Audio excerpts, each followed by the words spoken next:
Well, hey, how's it going? Welcome to another conversation. I'm super stoked for this one today because I have a social media friend today here with me. It's funny how the internet and the world works now that you can meet someone online and you can just hit it off with a bang. And this is one of these people that I just hit it off with. I've got a friend of mine, Michael. How are you doing, dude? Dude, good, good, good. Glad to be here. It's so Yeah. fun. It's like you said, it's just it and I love the way that social media is set up to where the minute you like put what you're kind of interested in, it's like it just kind of connects all the dots for you. You don't even have to try. So Yeah, dude. you It was find funny because like-minded friends. you Mhm. came up as a suggested follow. I'm like, okay, build better teams. And I was just like, I need to build better teams. And I was just like, I've got to Yeah. follow this guy. And Yeah. so I'm excited to have you on the podcast today, dude. And Hmm. for the people that don't know you, you are in Florida, right? You're down south Yep. Down in south. the great country of the USA. And just give a rundown of who Hmm. you are, what you do, maybe some personal stuff, like do you have a family, all that kind of stuff, and just Hmm. let the people know what's going on in your life. Love it. Love it. Love it. Yep. Well, this is great to be here. Really honored. Thanks for having me on, David. This is a lot of fun. I am my role is I work as the chief of staff at Southeastern University in Lakewood, Florida. We're a private liberal arts university affiliated with the Assemblies of God, but really multi-denominational. We've got about 175 campuses nationwide in the U.S., two campuses in Uganda, one in Wow. Sweden as well. So we're international. We're getting built out that way, Mm, and so that's my day job. That's my work. Get to be part of training the next generation of leaders and kind of world changers mm. to go out in their callings, and love being a part of serving the team at Southeastern with all that. And then kind of my Batman role, as I like to say, is it's build better teams. We were talking earlier. It's just um, it started out because I was finishing up my doctoral work in industrial organizational psychology. Just finished my PhD last summer, and so it was kind of like I needed a new outlet for kind of I was already in my writing and stuff, and so I thought, you know what, let's just kind of Mm. kind of get it out there. And really, I mean, what my heart and what my passion is, we were talking earlier. When I graduated at Southeastern in my undergrad Mm. as a practical theology, planning on going to church planning. I was credentialed with the Assemblies of God. I was ready to go. I felt ready to jump into it, and then um, the story is I had just met my wife and we were dating my Mm. now wife senior year. And so I was graduating. She still had another year left. And so I had the choice to either like go out without her and then she'd come after the year, or I got the opportunity to actually stay another year and do a master's degree as a graduate assistant and stuff. And so I said, okay, sure. Yeah, I'll stick around one more year. Then we'll launch out in a ministry together. And I Mm. did.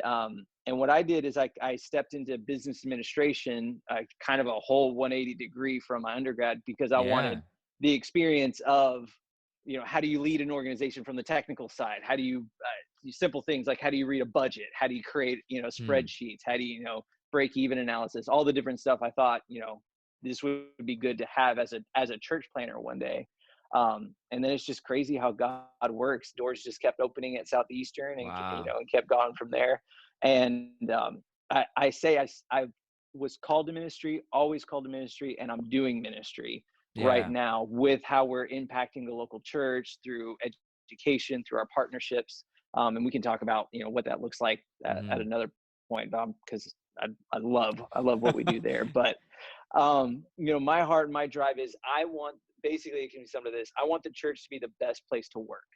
I Yeah. think that pastors and what we get to do with the church and the way churches work and operate is this should be the most exciting, best place, best culture. I mean, this is, you get to be part of the mission of God vocationally, and Hmm. I'm not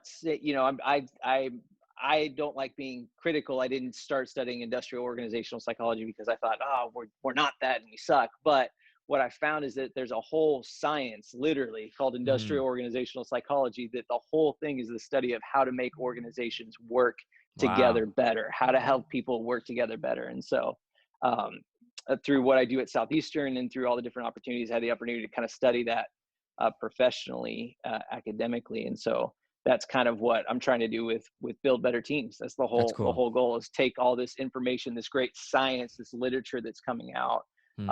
and has really been developing over the last couple of years, and how do we plug that into the church so that we can, really create the best place to work.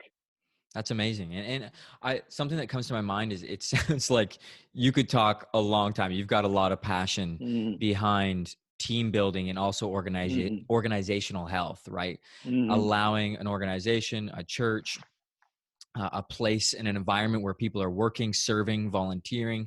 Mm-hmm. You want that to be the healthiest place as possible. Like you can Yeah. tell from Mm-hmm. talking to you right now, just like who are you, what you're about. It's just like, okay, this guy wants people to feel valued and also hit Mm-hmm. their potential. So I want to Yeah. ask you a question right now. Working for SEU and being the chief of staff, what is it like working for an Yeah, you're repping the gear tonight. I love it. It's Go so good. fire. Yeah. I've seen you guys all over social media. It Mm-hmm. looks like a Yep. great place to go, but also a great Mm-hmm. place to work.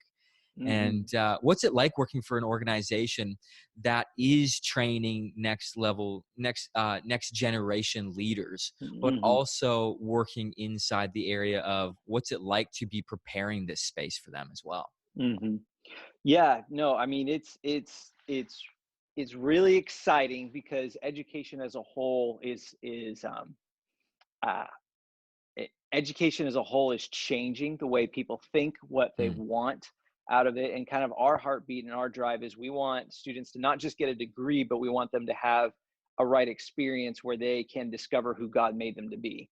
And yeah. so we've kind of, we see kind of three puzzle pieces, and this is where we think what we're doing is kind of distinctive, in that we've got the degree, right? You're checking boxes, you're turning in Yeah. papers, you're getting all that kind of stuff. But then what we want to see is we want to see students who are practical experience. They're Mm, getting hands-on experience, so they're not just writing papers, but they're actually doing it. And mm, then the third piece is then they're discovering the uniqueness that God has created them to be on that side of it and stuff. And so um, uh, it's fun every day, because what we talk about is how do we maximize a person's potential? How do we help them discover, and how do we help them unlock it? And what we found is it really all kind of boils down to this whole idea of a life-giving conversation. If we can, mm, and what we know is that if we can get the right student paired with the right leader, and that's either upperclassmen, upper freshmen, the right mm, professor, the right internship director, if we can get them plugged in with the right person, um, then all the degree, all the curriculum, all that is great. But that relationship, that mentoring kind of impacting relationship, is what will change their life. And that is what's mm. modeled all the way across the organization. That's how we lead. That's how we work together. That's how, our president and kind of the senior leadership, that's how they lead with their downlines, where it's just this very Mm, much a culture of how can we meet together? How can we pour into each other's lives, mm. outside of just getting the job done? Yeah, I love that because the Mhm. whole idea of this podcast is the make wake analogy comes from it's a wake of influence. Mhm. We're all living and breathing and moving in this life, and everything we do, every word, every action, everything we say yes to, everything we say no to, it leaves an influence in someone's life, either Mhm. yourself or the people around you. And what's interesting for me as a young well, yeah, I'm Mhm. 27 now. I'm like, man, like I can't wait to turn Yeah. 30. I'll tell you that right now. Like 30, I don't Yeah. know why. It's just like I'm like the 30 would be sick to be. It's like, oh, you've got Right. some life underneath you. But Mhm. I think about the time that we're living in right now, being someone that is young, that is leading, but then is also being Mhm. led by people. Culture within a space and a work environment is massive. What's your Mhm. thoughts on culture and creating that culture of response, of leadership, of Mhm. responsibility too? Like Mhm. my boss, who happens to be my dad and Mhm. my pastor, he talks about responsibility of there's big R responsibility and there's little R responsibility within Mm. creating culture. What's your kind of Yeah. thoughts on creating culture within a workspace? Yeah. Yeah. I mean, everybody says in there, creating culture trumps vision. Culture Hmm. trumps everything. I mean, that's without culture, you don't have an organization. And really, my mentor says that culture can be boiled down to the space between us. So Say that between every again, the single, space between yeah, us? the space between us. Culture is the space between you and me in the Hmm. organization. It's what that space, and that space is filled with the common language that we're using to describe and talk to each other and communicate. It's the stories that we tell about the experiences that we have. Hmm. It's the experiences that we're having together and interpreting. And then, what are we celebrating? And so those four pieces together are how you Wow. kind of mull that. It's what makes up the culture. And then that's how you actually move and shape the culture in between it. So you define your language, then you tell stories that help people capture and imagine themselves in that language. Then you create experiences where they are living that language, and then you're celebrating the things that Hmm. reinforce that language. And when I say language, what I'm really talking about is mission, right? Hmm. Like, who are we? What are we doing? Why do we exist? And how do we define who we are as a group of Yeah. people? Um, and so uh, that's what culture is. And from the on the organizational side, what's crazy is yeah, when you look at human development, Hmm. you've got multiple transitions in in people's lives, and kind of this multiple big, and I'm talking big T transitions, right? Little kid, teenager, young adult, married, all that kind of stuff. But what happens is that in the workspace, you have those same kind of level T transitions happening all the time with people Hmm. and stuff. And so the workspace is this whole other, it's almost like life again.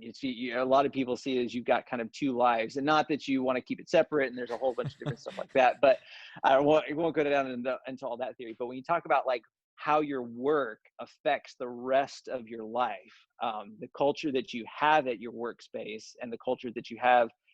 I mean, you're spending 8, 7, 9, 10 hours a day in this spot. Hmm. That's a huge chunk of what you're taking home, with your family. And it's a Wow. huge chunk of what you're doing in a league, whether you like it or not. I mean, and everybody talks about leave your work at home, don't bring it home with your family. You can't. Yeah. Good I mean, luck. how you talk, yeah, you can't. It's like it's a huge part of your identity and stuff. And so as when you have the opportunity to shape your culture, you have to think on that level that you're not just shaping the culture for your organization so your organization can win.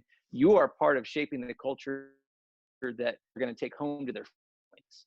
And Hmm. when you think about it at that level, how are you shaping it? What kind of language are you filling in there? And then what kind of stories are you telling about that mission, that Hmm. language? How are they experiencing it?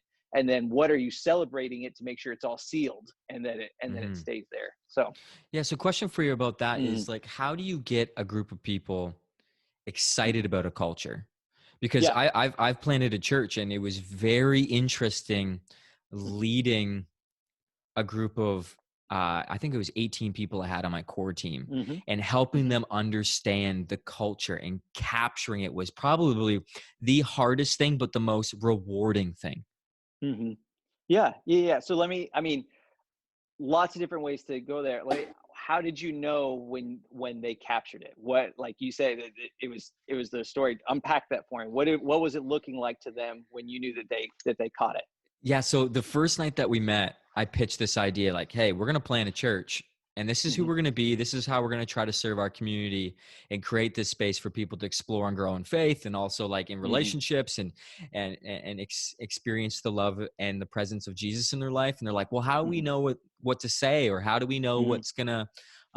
what to do when the time comes that we talk to an unchurched friend or a neighbor that's Mm-hmm. never been to church? And I said, it's going to be these meetings that we hang out and talk Mm-hmm. and discuss and literally wrestle with and shape within these meetings. And I said, in like 9, 10 months, when we're about to launch, you'll be using this language. You'll be like, it's going to be second nature, because we sat here and we trained in it, and we just like submerged ourselves in it and saturated in it. And like Mm-hmm. 2 months out from the launch, like we were in meetings, and I could hear the people that asked those questions use Mm-hmm. the language, start celebrating friends that were going to come to the church for the first time. Yep. Like it Mm-hmm. just, it was like incredible to see the process over the time. Like at first I thought it was going to be quick, but then I Mm-hmm. learned quite quickly that Right. it's going to Mm-hmm. be a process. Right. Right. Absolutely. No, and so like what you just did helped shape the culture, helped me kind of wake in my brain what your culture looks like, a Mm, culture of people hanging out together, connecting and stuff. And so that's, for me, that's the power of a good story. So when you talk about mm, getting people excited about a language and excited about the momentum of the culture, it's what is the story that you're going to tell them that gets them captured, bought in, kind cool. of handles it. Another mentor of mine says that a good story is like a handle. And so when you have that handle, they can grab onto the language, they can grab onto the mission that you're talking about on that side and stuff. So, Wow. hi, puppy. It's good to see you. That's Good to see awesome. you. So, Coming to support you. That's just awesome. coming to say hi. Yep. So yeah. So that's the. I mean, that's how you get. That's how you kind of move from just a vision to full on getting people excited as these stories, and then the experience that they have, right? Mm, And so when you have that first 6 months later, when you were launching and you had those first meetings, those first initial encounters with new people, where your mm, volunteers are using the language and the stories that you've been telling them, that reinforces the culture that you just said, right? yeah. And then the final piece of that is the debrief, where afterwards you're sitting down and you're saying, hey, Timmy, hey, Sarah, I saw you talking to that new student, or saw you talking to Yeah. that new family. Well done. You exemplified this language on that part. And so that's where it starts self-fulfilling itself, and creating that loop on that side. And then you see your team doing that with each other. Yeah. And that's where the magic really starts happening. Okay, so this is where I want to transition our conversation, Hmm. because you just said debrief, and Hmm. if anyone is not following you on social media yet, Hmm. build better teams. They should go Yep. do that right now, because there's something interesting about you as a leader that I've noticed from just on social Hmm. media and now talking to you. You are so intentional about leaders leading well on one-on-ones. You use Hmm. that word debrief, and Yep. debrief is a big one. It can be a group setting, Hmm. but I want to hone in and zone in on the one-on-one. Like, Hmm. I asked you a question while we were emailing back and forth. If you could talk to someone about anything, Hmm. if you had a few people in the room, you'd be like, Yep. one-on-one meetings. Why do you think one-on-one meetings and creating positive wake Hmm. influence within a Hmm. culture Right. of, like, it could, like, I go back to this when I worked at McDonald's. Now, I got fired from Hmm. McDonald's because I was living a different kind of Hmm. lifestyle then, Right. but the culture there with the one-on-one meetings was, and sorry McDonald's, but it sucked. It Hmm. was not good. Right. Hmm. And Hmm. they strive and brag about their culture that they have with their employees. So Hmm. when it comes to one-on-one meetings, what do you think is the right way to approach it? I know there's probably tons of ways, but Hmm. can you give us a little, Right. don't give us a snapshot, give us an unloading. Yeah. Yeah. Yeah. Well, what I look at it, and this is organizationally what they talk about is you two things is how as a leader you can define your priorities. Number one, where your budget goes, what you spend your money on, and then number two, where your time goes. So Hmm, those are the two resources you as a leader can have to give to your priorities and stuff. hmm, So when leaders talk about wanting to maximize the potential of their team and say, oh yeah, I really believe in team building, I really believe in yeah. developing leaders and all that kind of stuff, and then I ask you, okay, let me see your calendar, how many meetings do you have with your leaders? It's shocking how little it is. It's like, well, we have our big staff meeting all together. It's like, okay, flip that around. Imagine if Jesus was your boss and he said, the only time I'm leading you is when we're in our big staff meetings together, and that's the thing you get from me. Hmm. No, Peter's life wasn't changed in the 12 staff meeting. Peter's life was changed when Jesus had a one-on-one with him and Wow. said, "You are going to be the rock. Who do you say I am, Peter?" Wow. That conversation, that life-giving conversation, is where Peter's life was completely turned around and stuff. And so, when you talk about wanting to maximize the potential of your team, you can't do that in a group setting. You can Hmm. only do that in a one-to-one. And so what makes a good one-to-one? Well, a good one-to-one is where you as the leader are asking the right kind of questions that evoke the person to realize and discover the potential that they have. And so really all leaders should be coaches. And when you Hmm. talk about pastoring, right, and we that's kind of the next level and stuff like that.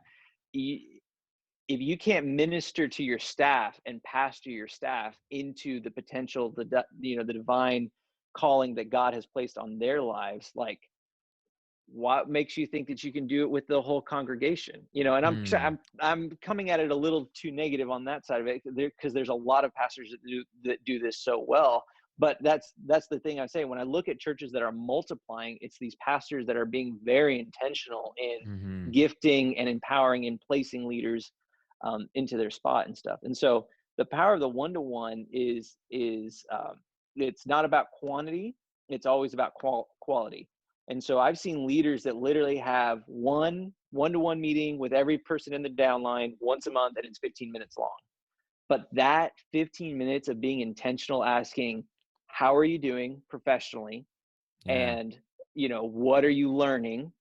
And then how can you go to the next level? Those are kind of the next thing. And how can I help you go to the next level? There's a great book. Got written by a guy named Michael Steiner, and it's called The Coaching Habit. And he walks through kind of 7 questions that every single leader can use with their team. And he's not a Christian; it's a secular book, so it's written for Okay, that's kind of cool. entrepreneurs on that side of it.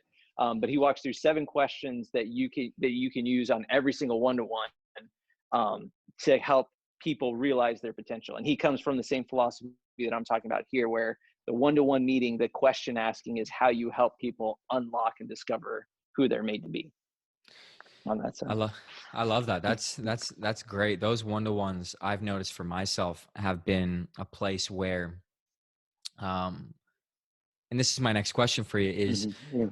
being on the other side of it. Like you got the leader Mm-hmm. side leading in that meeting, maybe it's 15, 20, 30 minutes, Yeah. however long it is, but then you have the person receiving the meeting and part of it. Mm-hmm.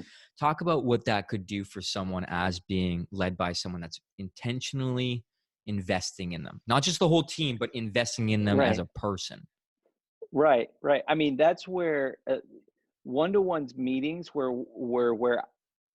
I discovered my callings, or not just my callings, but my giftings. I mean, you Wow. think about it, especially like our age is 27s. We don't have a ton of life experience under our belt.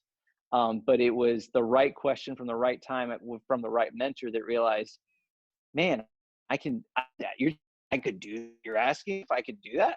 You believe in me? Oh my gosh. Mm, And just even if they never ended up in that position, right? Like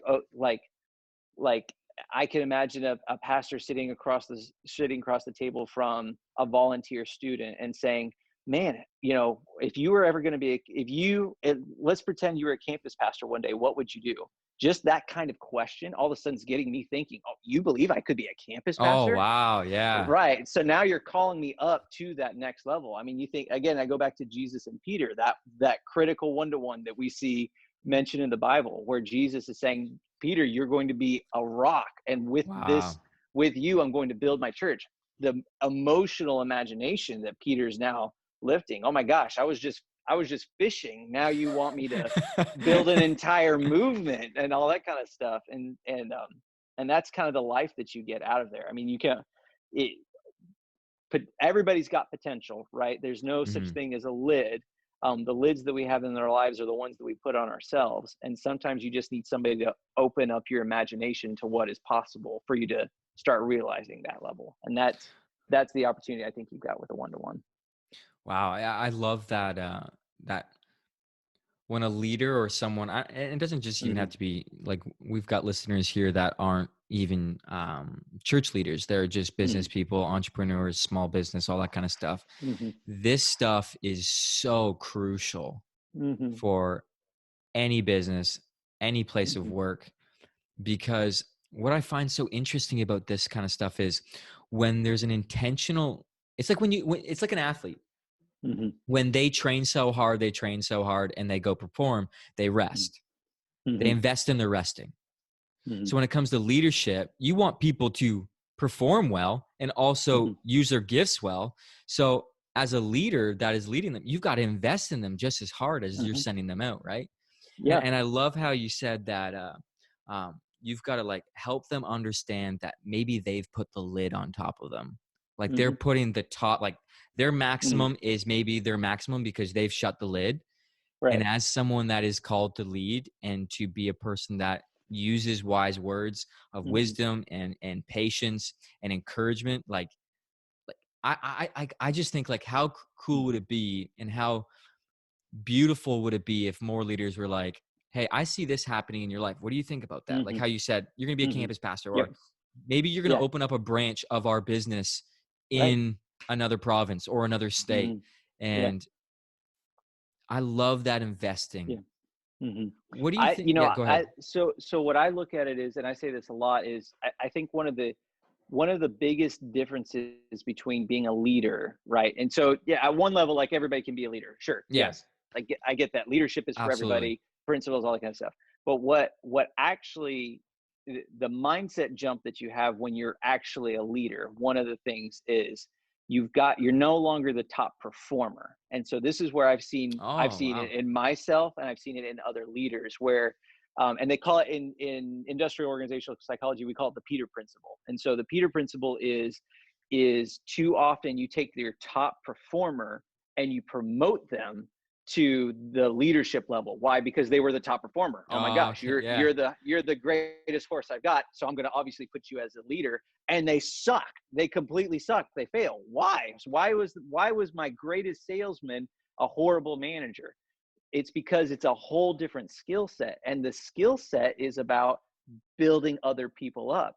And so if your whole life has built on being the number one performer, now you've got to switch gears and let other people perform. What often happens is they stay Hmm. being the top performer.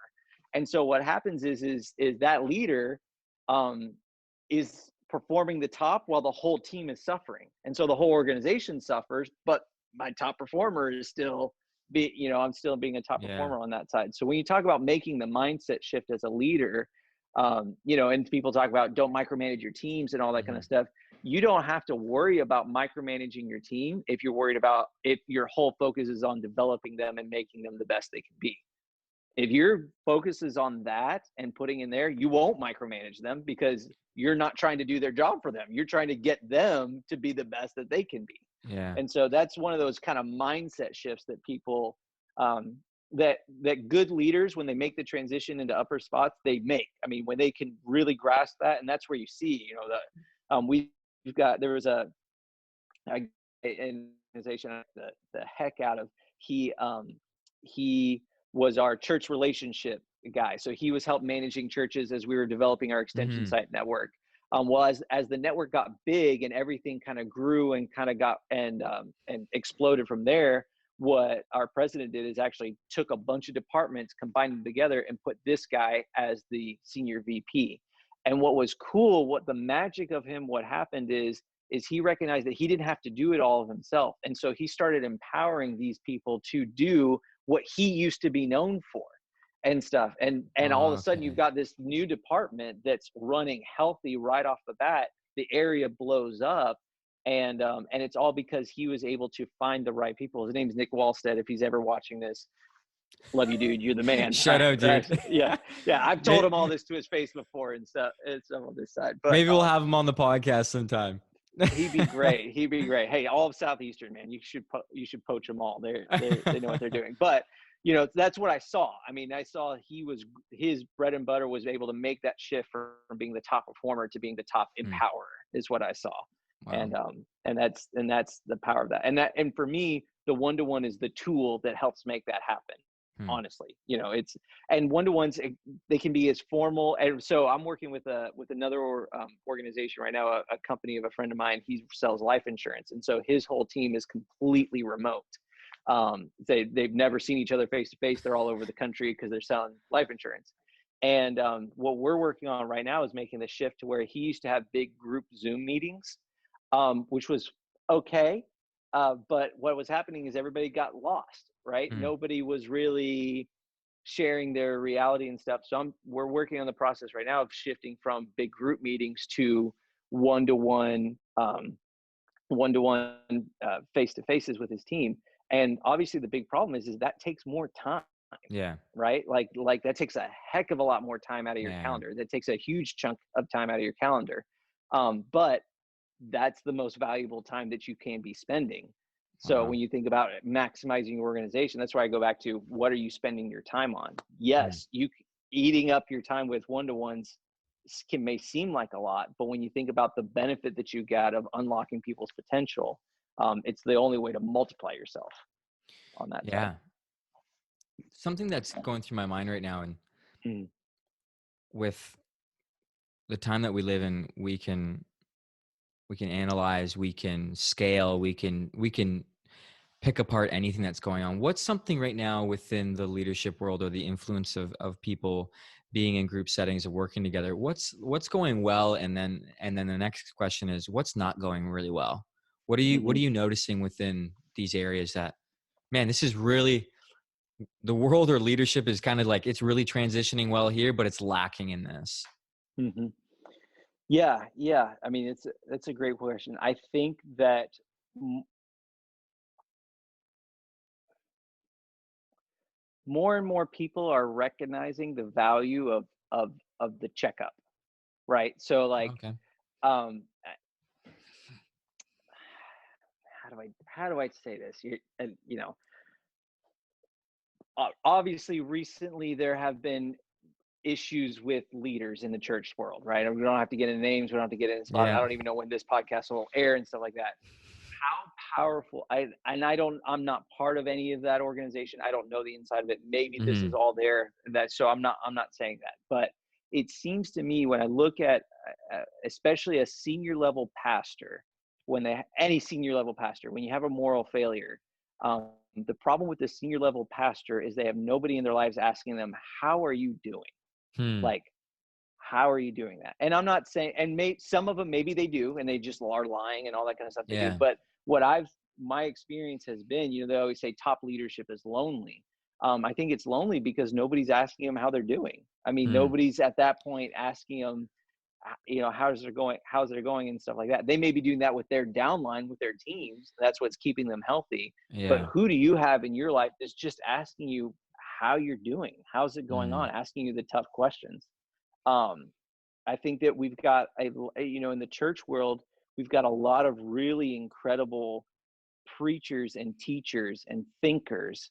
Um, but I'm just looking for the people that just care about how you're doing in your life, and Hmm. are caring for each other.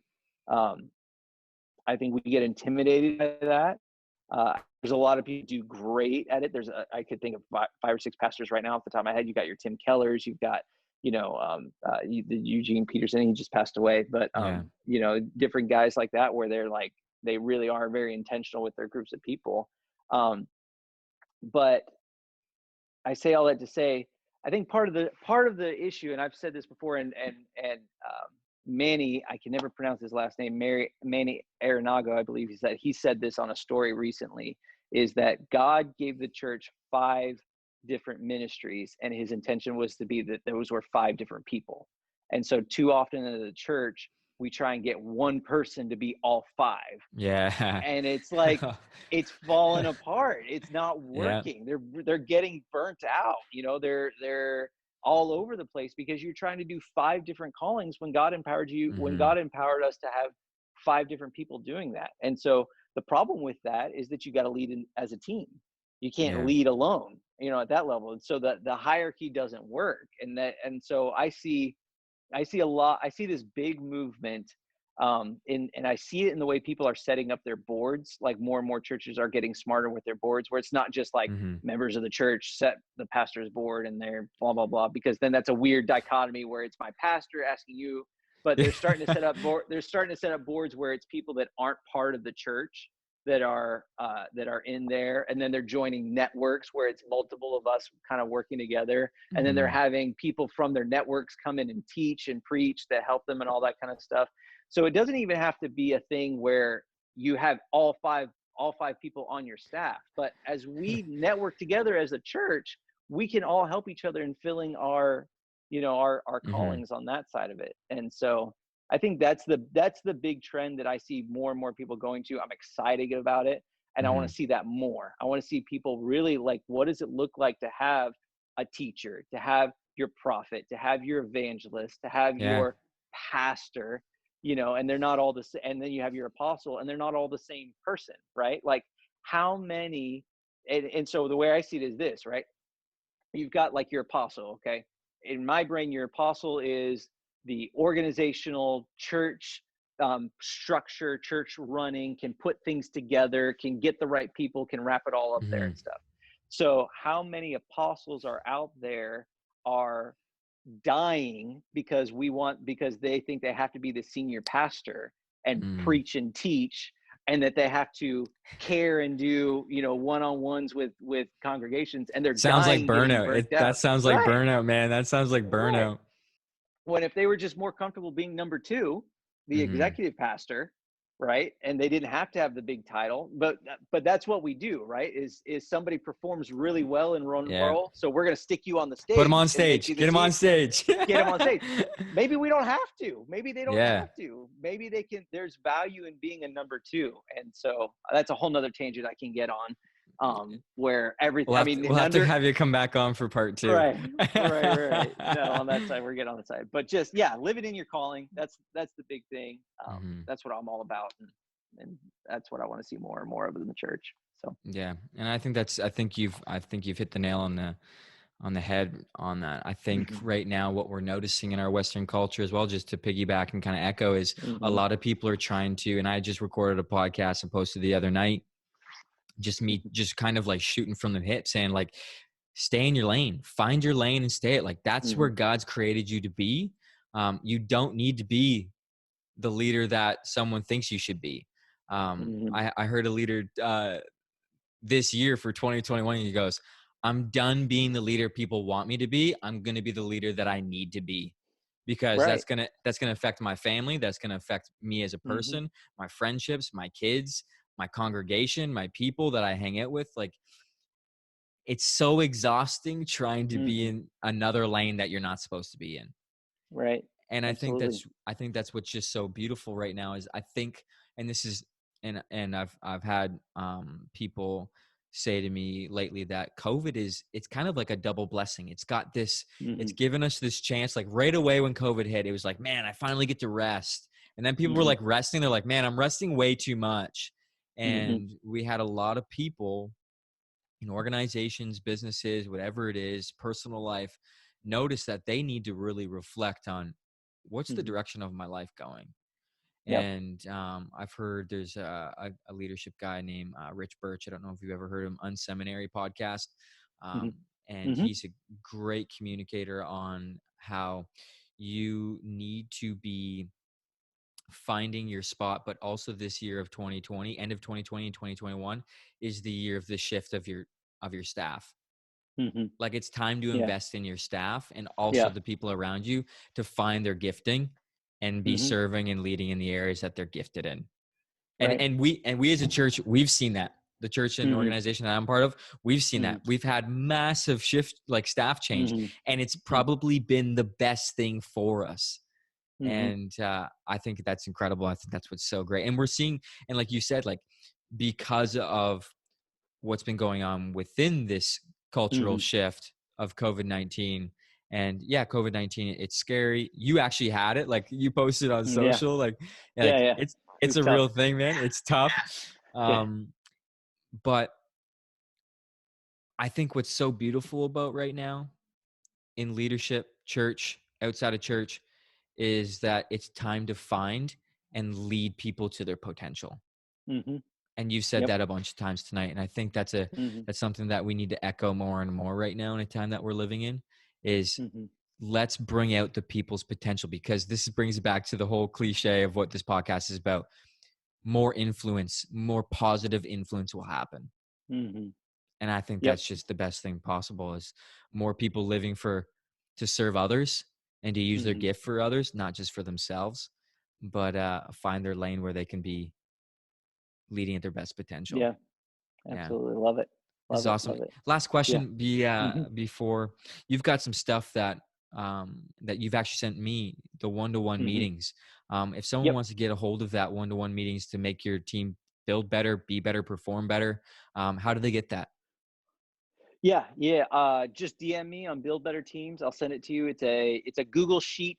It's got a lot of really cool stuff in there. I kind of went crazy on a couple new functions that I learned one night. Literally, my wife was out of town. I was alone. I had a great, Coca-Cola. I was sitting there with a thing of pizza, and I was like, I mastered this V lookup, and before I knew it, I had this spreadsheet that just did all this Mhm. magical stuff. But I can DM me. I'll send you the link. If you know how to use spreadsheets, Mhm. you'll be able to dive into it. You'll be happy. If you don't, let me know that too, and I'll be happy to walk you through it and all that kind of stuff. But the whole purpose of it, and what I tell people, is it's more of just a guide to help you ask the right questions to the right people. So we get a little Enneagrammy in there, Mm. on that side of it, so that you're kind of getting them in the right direction. There's a little bit of science involved with it, but it all goes down to what I was saying earlier. A one-to-one is a tool to help people maximize their potential. And the best way to maximize a one-to-one is with the right questions. And so That's that's amazing. what it does. And that's what I'm about. But also check out The Coaching Habit is a good one. Good Authority by Jonathan Raymond are two really good books on how to ask good questions. And then the Advice Trap is another one that's really good. So encourage you and pick up those books. Amazing. Dude, well, thanks so much for coming on the podcast. I know a bunch of people are going to love this, probably have to re-listen to it a few times because you got Mhm. some gold nuggets all out through it. So, dude, thank you again. I love your Love it, man. leadership, and hopefully we can chat again sometime soon. Okay. Love it. Love it. Appreciate it, man. Great talking with you. Awesome.